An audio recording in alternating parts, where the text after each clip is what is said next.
नमस्कार दोस्तों। आज जो मैं आपको बताऊंगा वो किताबी ज्ञान नहीं होगा, वो जीवन का व्यवहारिक ज्ञान होगा। मैं जो बताने जा रहा हूँ उसकी शुरुआत कुछ इस तरह से है कि मैं जहाँ पे काम करता हूँ वहाँ पे लगभग सारे लोगों को सरकारी मकान मिला हुआ है। मेरे जानने वाले दो हमारे साथ ही इस कंपनी में ज्वाइन करने वाले दो और बंधु थे जिन्होंने यहाँ पे ज्वाइन किया था। एक मिस्टर शुक्ला जी थे, मैं पूरा नाम नहीं बताऊँगा किसी कारणों से, और एक मिस्टर थापा थे। दोनों लोगों का मकान अगल बगल था। एक के एक बेटा दो बेटियां थीं और एक बेटा और एक बेटी थी। थापा के एक बेटा और एक बेटी थी। और यहाँ पे क्या होता है कि पहले 3 शिफ्ट की ड्यूटी चला करती थी। 3 शिफ्ट इन द सेंस कि पहले 6 बजे से लेकर के 2:15 बजे तक, फिर 2:15 से लेकर 10:15 बजे रात तक, फिर 10:15 बजे रात से लेकर 6:15 बजे सुबह तक, क्योंकि कंपनी में प्रोडक्शन हो रहा था। उस समय सारे लोग शिफ्ट में लगभग ड्यूटी कर रहे थे। और कुछ लोगों का ड्यूटी इस तरह से भी थी कि जो ऑफिस वगैरह में काम करते थे वो सुबह 9 बजे आते थे और शाम को 5 बजे उनकी छुट्टी होती थी। और इन दोनों लोगों का अगल बगल सटा हुआ मकान था। दोनों लोगों के परिवार थी, दोनों के अलग अलग शिफ्ट थे। लेकिन इस बीच में क्या होता था कि इन लोगों के सामने थोड़ी थोड़ी ज़मीनें थी। उस ज़मीनों में कुछ गमले या घास पात या कुछ सब्जियां लगाने को लेकर के औरतों में झगड़ा होते रहा। जब शिफ्ट में जब उनके पति दो लोग आते थे तो अपने पत्नियों से रोज़ कुछ न कुछ नई शिकायत सुनते रहते थे। और इस तरह धीरे धीरे, लेकिन और दोनों लोग जवान थे, मतलब यानी कि उस समय मैं ये आपके इस समय जैसे मेरी 58 साल उम्र है, उस समय आप मान के चलिए मैं ज़्यादा से ज़्यादा 28-29 साल का था, 30 साल का था, यानी कि करीब 27-28 साल पुरानी ये घटना है। अब सुनते सुनते एक दिन क्या हुआ कि जो है संजोग से शुक्ला जी भी घर पे थे और मिस्टर थापा 9:30 बजे लंच में आए। और लंच में जैसे आए तैसे उनकी पत्नी ने कुछ बताया होगा। तो उन्होंने जो है, भाई नेपाली थे और उनके घर में खुखरी रखी हुई थी।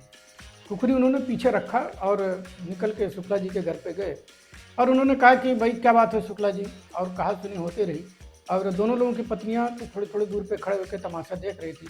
इतने में मिस्टर थापा ने खुखरी निकाली और शुक्ला जी के पेट में घुसेड़ दिया और घुसेड़ने के बाद उसको आराम से घुमा दिया और उसके बाद उनको वहीं पे छोड़ दिया। सब हल्ला करते रहे। स्कूटर स्टार्ट किया, अपने दोनों बच्चों को स्कूटर पे स्टाया और अपनी पत्नी को बैठाया और बैठा के जो है बाहर भागने लगा। लेकिन संजोग से जो कंपनी की जो सिक्योरिटी थी, जो मेन गेट था, वहाँ ये जैसे गए तब तक हल्ला हो चुका था। इनको पकड़ लिया गया।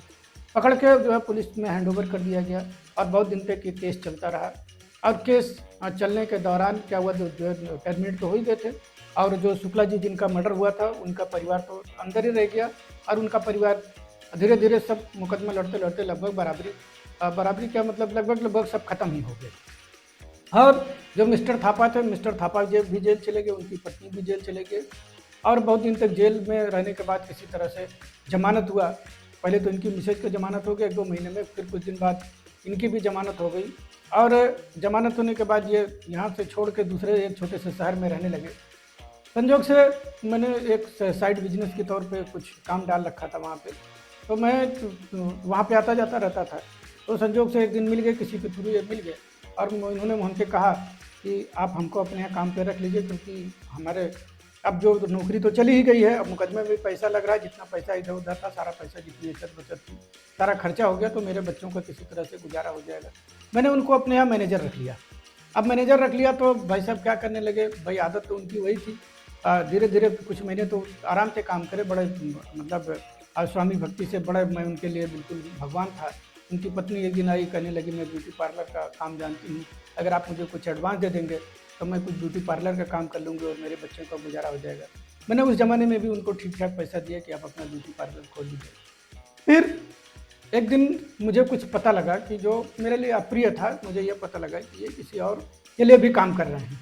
संयोग से मुझे जो इन्फॉर्मेशन मिली कि तो मैं जहाँ पर जिस जगह ये काम करने गए थे, मैं वहाँ पर सीधे ही पहुँच गया और मेरा उनका आमना सामना हो गया। और जिसके यहाँ गए थे हमारा उसका 36 का आंकड़ा था। बिजनेस में तो जानते ही हैं कि एक दूसरे से तनातनी चलते रहती है।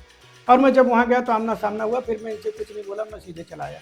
और जब ये फिर पलट गए तो मैंने इनसे पूछा कि भाई जब मैं आपको पैसा पूरा देता हूँ फिर आप ऐसे क्यों कर रहे हैं। उन्होंने कहा कि जो है भाई इतने पैसे से मेरा काम नहीं चल रहा। तो मैंने कहा भाई पैसे से काम नहीं चल रहा तो बताओ उसमें मैं क्या कर सकता हूँ, जितनी हमारी हैसियत है उतने तो मैं आपको दे सकता हूँ। फिर रात में इनका फ़ोन आया। अब पता नहीं क्या इसको सूझा, इसको फ़ोन आया कि मतलब मेरा नाम लेकर के सीधे, जिसके लिए मैं मालिक हुआ करता था, सीधे नाम लेकर के, और बोला कि जो है अभी तुमको पता नहीं है मैंने जेल में हमारे साथ कितने साथ के लोग थे, और अगर ज़्यादा ना नुकुर करोगे तो उठवा लूँगा। मैंने कहा भाई देखो इसकी ज़रूरत नहीं है, ना नुकुर की बात ही छोड़िए, आपका जो मांगो, जो आपका हिसाब किताब हो आप हिसाब किताब ले लीजिए और हमारे यहाँ काम छोड़ दीजिए, आप जहाँ जाइए जहाँ काम करना हो करिए। मैंने बड़े शालीनता से मैंने किसी तरह से उससे पीछा छुड़ा लिया। दोस्तों मैं इसलिए आपको इतना लंबा कहानी सुना रहा था क्योंकि मैंने भी एक, जब जवानी का जोश था तो मैंने एक रिवॉल्वर के लाइसेंस के लिए मैंने अप्लाई किया और मेरा लाइसेंस ऑलमोस्ट लगभग फाइनल हो चुका था। और बात ये चल रही थी कि अब लेना क्या है, कि मतलब कौन सा रिवॉल्वर लेना है और किस कंपनी का लेना है, कितना महंगा लेना है, इस पर ही बातचीत चल रही थी। तभी हमारा एक मित्र था, उसका बहनोई वो दरोगा था, जाति से तो वो मुसलमान था, लेकिन भाई साहब उसने हमको जो ज्ञान दिया, उन्होंने हमको आध्यात्मिक ज्ञान दिया। उन्होंने कहा कि भाई श्रीवास्तव जी आप क्यों तो रिवॉल्वर लेना चाहते हैं।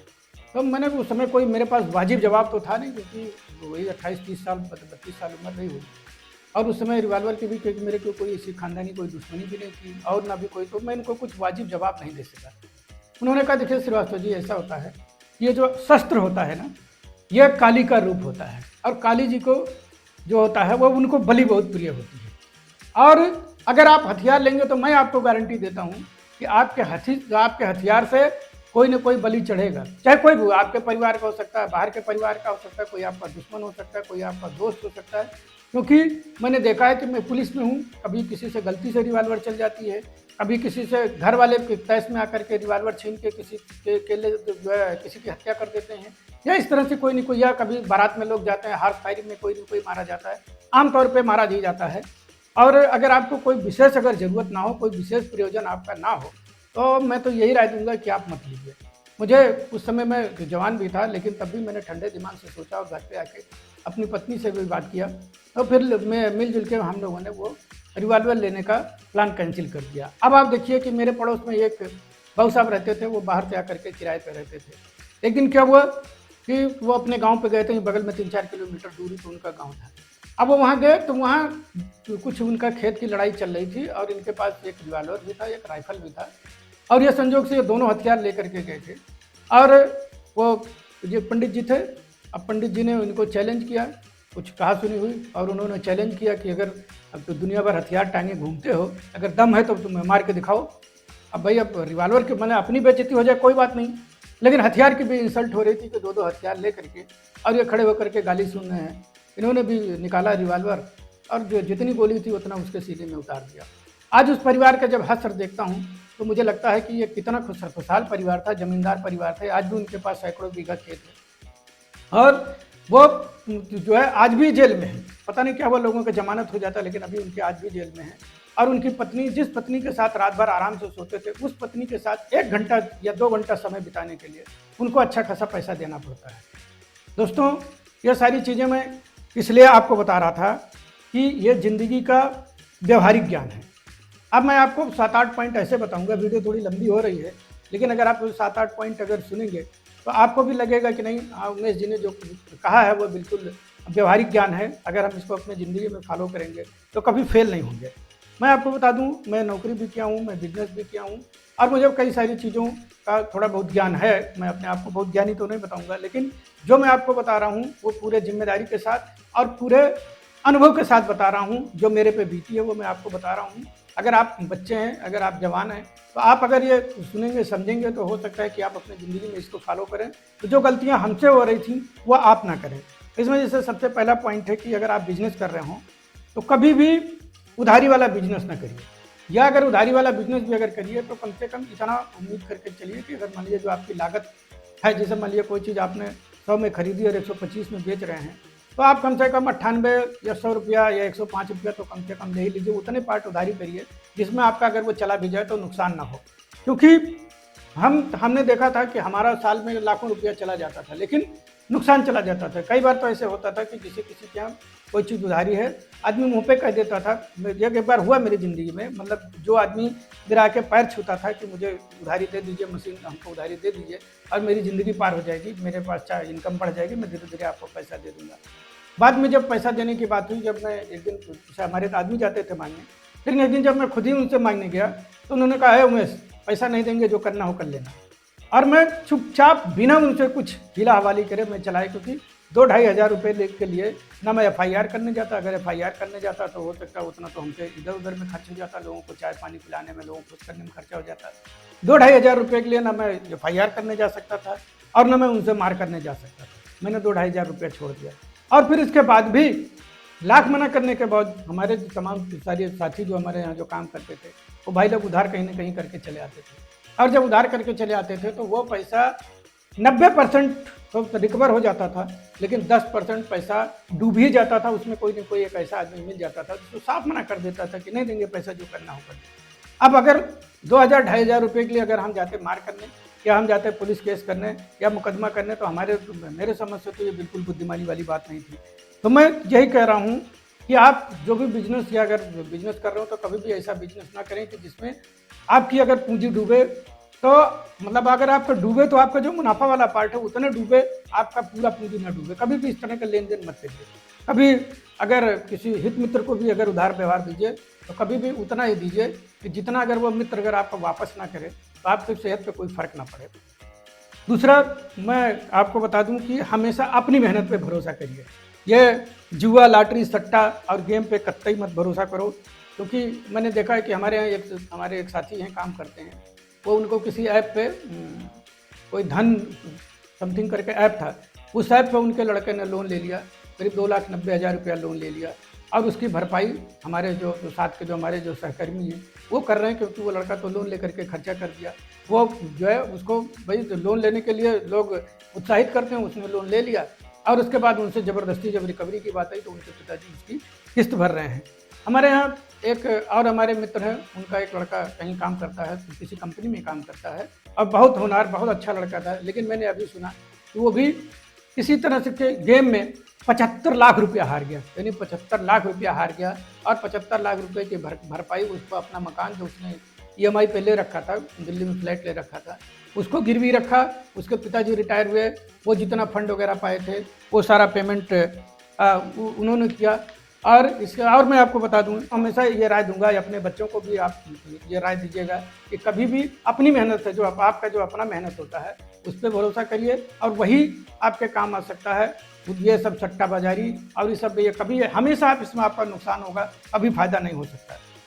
और मैं बता दूं कि उधारी दे करके कभी लड़ाई मत करिएगा, क्योंकि कई बार मैंने देखा है उधारी के लेन देन में मर्डर भी हो जाता है। मतलब आपने ही पैसा दिया, आप ही मांगेंगे, आपका ही व्यवहार खराब होगा और आप ही का मर्डर भी हो जाएगा। मैं आप तमाम पेपर में पढ़ते होंगे, इसमें आपको समझ में आ रहा होगा कि जितने भी बिल्डर वाला आपने देखा होगा, सब में पैसे को लेन देन को ले करके मर्डर हो जाता है। तो ये काम कतई मत करिएगा। आपका कम पैसा रहेगा, कोई दिक्कत नहीं, लेकिन आप अपने बच्चों के साथ रहेंगे, आपके बच्चे आपको देख करके खुश होंगे। आप अपने बच्चों को नहीं बहुत हाई फाई रखेंगे, लेकिन उनके साथ तो रहेंगे, उनके लिए सबसे बड़ी खुशी होगी। किसी भी परिस्थिति में मैं आपको बता दूं, कभी सबके साथ ज़िंदगी में परिस्थितियां बनते बिगड़ते रहती हैं। आपके ज़िंदगी में भी कभी कोई अप्रत्याशित घटना हो जाए, कोई अनवांटेड चीज़ हो जाए जिसकी आपने उम्मीद भी नहीं की हो, अगर वो हो जाए तो आप कभी भी घबराइए नहीं। आप अपने दिमाग को कंट्रोल में रखिए। कभी भी मैंने देखा है कि लोग थर थर थर थर काँपने लगते हैं, लोगों को पसीना छूटने लगता है। वो क्या होता है, उसमें क्या होता है कि आपका दिमाग जो है ना वो आउट ऑफ कंट्रोल हो जाता है। उस समय सबसे बड़ी बुद्धिमानी ये होती है कि आप अपने दिमाग को कंट्रोल में रखिए। आप अपने दिमाग पर कोई चीज़ हावी मत होने दीजिए, क्योंकि अगर आपका दिमाग कंट्रोल में रहेगा तो आप उस परिस्थिति को भी कंट्रोल में कर लेंगे। और मैं बता दूं कि दुनिया में कोई भी चीज़ फ्री नहीं है, हर चीज़ की अपनी एक कीमत है। कोई अगर आपको फ्री में कुछ दे जा रहा है, आप जान लीजिए उसके पीछे कहीं ना कोई उसका कुछ न कुछ इंटेंशन छुपा हुआ है। तो कभी भी फ्री की चीज़ पर बिल्कुल विश्वास मत करिएगा। कई बार मैंने देखा है, लोग पहले घर पे आते हैं, फ्री में आपको कुछ गिफ्ट दे जाएंगे, आपके बच्चों को गिफ्ट दे जाएंगे, और उसके पीछे फिर उनका इंटेंशन बहुत ख़राब होता है, जो बाद में मैंने देखा है कि कई परिवार तबाह होते देखा हूँ, कई परिवारों को बीच में लड़ाई झगड़ा होते हुए देखा हूँ। तो कभी भी उस फ्री के चक्कर में किसी को आप अपने घर की शांति डिस्टर्ब करने का हक मत दीजिए। ये जो है, ये मैं आपको जो भी देख रहा हूँ, मैं अपने अगल बगल समाज में देख करके मैं उनसे ज्ञान लेकर के आपको बता रहा हूँ। क्योंकि ऐसे लोग जो फ्री में बांटते हैं, कोई कंपनी हो, कोई भी चीज़ हो, तो अगर आपको फ्री में कहीं भी मिल रहा है, आपको उसकी कीमत देनी ही पड़ेगी, और वो कीमत हो सकता है कि आपके सोच से भी ज़्यादा भारी हो। और मैं आपको बता दूं, हमेशा दिल जो है वो बड़ा रखो, कभी भी किसी को दो तो इस हिसाब से दो कि भाई अगर ये ले जाए तो कोई बात नहीं, अगर तुम बड़ा दिल रखोगे, दे करके भूल जाने की अगर कोशिश करोगे, जो हमेशा आगे बढ़ करके, जैसे क्या होता है 1 रुपये के लिए भी मैंने लड़ते हुए देखा है लोगों को। मान लीजिए 15 के बजाय अगर 16 हो गया कहीं, अरे आप 15 दे सकते हैं, 1 रुपया और देकर पीछा छुड़ाओ, क्योंकि दुनिया में दिमागी शांति सबसे बड़ी चीज़ होती है। इसलिए कभी भी 1 रुपया 2 रुपया चवन्नी अठन्नी के लिए लड़ाई नहीं मत करिए। और 8वां जो सबसे इम्पोर्टेंट है, ये इतना इम्पोर्टेंट है कि मैं इसका जितना भी बयान करूं कम है। परमात्मा ने जितना हमको दिया है, हम उस लायक भी नहीं थे असल में। परमात्मा ने जितना भी दिया है उसके लिए परमात्मा के प्रति कृतज्ञ होना सीखें। बार बार उनको धन्यवाद दें कि हे प्रभु, मैं जिस लायक नहीं था उससे ज़्यादा आपने दिया, और मेरे से भी नीचे तमाम लोग ऐसे हैं जिनको आपने कुछ जो है हमसे बहुत कम दिया है। मैं उनसे ज़्यादा भाग्यशाली हूँ, मैं उनसे ज़्यादा सौभाग्यशाली हूँ। दोस्तों, आप परमात्मा के प्रति कृतज्ञ हों। जैसे आप अपने बेटे को रुपया देते हैं ना, अगर बेटा थैंक यू कह देता है, हालांकि बाप बेटे के बीच में थैंक यू जैसा कोई चीज़ नहीं होना चाहिए, लेकिन उसमें अच्छा लगता है कि चलो इसको कम से कम रुपये की कीमत तो पता लगी, या रुपये का इसको ये समझ तो आया कि हाँ रुपये ले करके किसी का धन्यवाद देना जरूरी है, एक मैनर तो सीखा। उसी तरह से अगर आप जब परमात्मा को धन्यवाद देते हैं तो असल में आप अपने ही संस्कारों का परिचय देते हैं, और परमात्मा आप पे और खुश होता है और आपको और अधिक देने की कोशिश करता है। दोस्तों, ये मेरा चैनल नया है और मैं देख रहा हूँ कि इधर कुछ दिन से इम्प्रेशन भी बहुत ज़्यादा यूट्यूब नहीं भेज रहा है, लेकिन हमें उसकी चिंता नहीं है, क्योंकि हमारी ताकत आप हैं। और मैं आपसे निवेदन करूँगा कि आप मेरे चैनल को लाइक किया करिए, कमेंट किया करिए, शेयर किया करिए, और अगर नए हों तो सब्सक्राइब जरूर कर लीजिए, क्योंकि आपके ऐसा करने से यूट्यूब को ये समझ में आता है कि नहीं, इनका वीडियो अच्छा है और इसको दिखाया जाना ज़रूरी है, और तभी ज़्यादा से ज़्यादा लोगों तक पहुंच पाएगा। अदरवाइज ये एक दिन ऐसे करते करते जब ये किसी के पास जाएगा ही नहीं तो मेरे मेहनत करने का क्या फ़ायदा होगा। दोस्तों, मैं इसी निवेदन के साथ मैं अपना वीडियो ख़त्म करता हूँ। आपने अब तक वीडियो देखा, इसके लिए आपका बहुत बहुत आभार, बहुत बहुत धन्यवाद। नमस्कार।